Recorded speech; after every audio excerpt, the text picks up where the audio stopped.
अस्सलाम वालेकुम। ये हमारे पास है जी होमेज हेक्सा, जिसका कि चार्जिंग फॉल्ट आ रहा है। चार्जिंग एम्पेयर नहीं आ रहे इसके, बैटरी फुल नहीं कर रहा, 85.9 वोल्ट से ऊपर नहीं जा रहा, जितनी देर मर्ज़ी लगा रहे, ऑन हो ऑफ हो, ये किसी भी कंडीशन में चार्जिंग एम्पेयर नहीं निकालता। मॉडल है हेक्सा, ब्रांड है होमेज।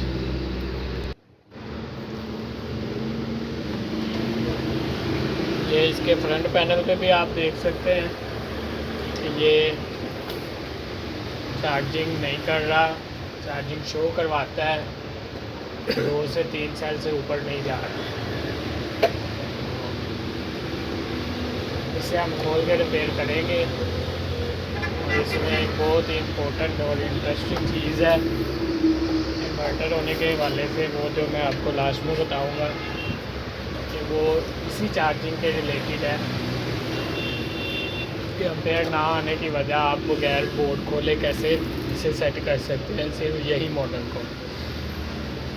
तो अलबत्ता इसमें कुछ प्रॉब्लम्स है। इसका मुझे एक एनटीसी जो है वो फटा हुआ नज़र आया है, SP0223। तो मैं इसे खोलूँगा, बोर्ड को खोल के उस सारे सेक्शन को चेक करते हैं। इसके अराउंड अबाउट जितने वो 10 के या दूसरी रजिस्टर्स लगी होती हैं वो डैमेज हैं या सही हैं। इस बोर्ड में ज़्यादातर डैमेज होने वाले जो रजिस्टर है वो 10K की है तकरीबन। मोस्टली जो है इसमें 10K की जो रजिस्टर है वो डैमेज हुई होती है, वो चाहे बैटरी सेक्शन की हो या चार्जिंग सेक्शन की हो। इन दोनों सेक्शंस में आपको 10K ही ज़्यादातर ख़राब मिलती है। इसे तरतीब वाइज खोल लें। जैक जो है MPPT वाले भी आ रहे हैं, वो भी एहतियात से उतार लें ताकि दोबारा जब फिटिंग करनी है उसमें कोई मसला ना हो। हमारा ये बोर्ड खुल चुका है, मैं आपको बोर्ड दिखा देता हूँ।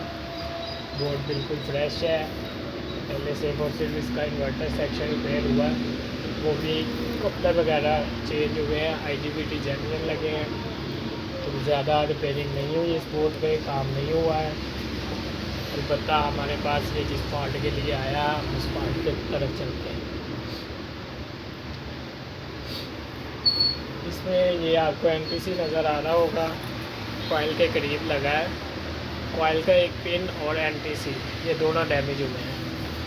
खैर किसी के पास गया, उसने कॉइल तो लगा दी, लेकिन अलबत्ता उन्हें NTC नज़र नहीं आया, वो डैमेज था।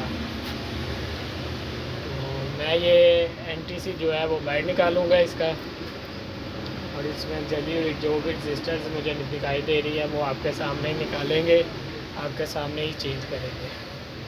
ये NTC है इसका जो कि मैं निकाल रहा हूँ। ये ख़राब है, 100% ये ख़राब है। ये NTC है वो जो कि फटा हुआ है।